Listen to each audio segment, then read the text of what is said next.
Hi friends, ನಮಸ್ಕಾರ. Welcome to my YouTube channel. ಇವತ್ತು ನಾವು ಡೌನ್ಲೋಡ್ ಮಾಡಿಕೊಂಡಿರೋ ಆಧಾರ್ ಕಾರ್ಡಿನ PDF ಫೈಲನ್ನು ಹೇಗೆ ಓಪನ್ ಮಾಡೋದು ಅಂತ ತಿಳಿಯೋಣ. ನಾನು ಇಲ್ಲಿ ಡೌನ್ಲೋಡ್ ಮಾಡಿ ಇಟ್ಕೊಂಡಿದ್ದೀನಿ ಆಧಾರ್ ಕಾರ್ಡನ್ನು. ಅದ್ರ ಮೇಲೆ ಕ್ಲಿಕ್ ಮಾಡಿಕೊಂಡು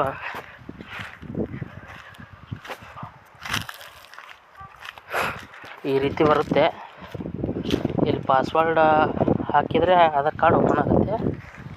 ಇಲ್ಲಿ ಪಾಸ್ವರ್ಡ್ ಏನು ಹಾಕಬೇಕಂದ್ರೆ, ನಿಮ್ಮ ಆಧಾರ್ ಕಾರ್ಡಿನ ಮೊದಲೇ 4 ಅಕ್ಷರ, ಅದು ಕ್ಯಾಪಿಟಲ್ ಲೆಟರ್ನ ಹಾಕಬೇಕು. ನಂತರ ನಿಮ್ಮ ಡೇಟ್ ಆಫ್ ಬರ್ತಿನ ಇಯರಿನ 4 ಸಂಖ್ಯೆಯನ್ನು ಇಲ್ಲಿ ಟೈಪ್ ಮಾಡಬೇಕು.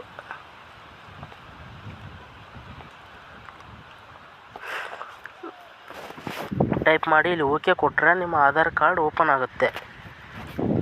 ಓಪನ್ ಆಯ್ತು ನೋಡಿ. ಈಗ ಈ ರೀತಿ ನಿಮ್ಮ ಆಧಾರ್ ಕಾರ್ಡಿನ PDF ಫೈಲನ್ನು ಓಪನ್ ಮಾಡ್ಕೊಳ್ಳೋದು.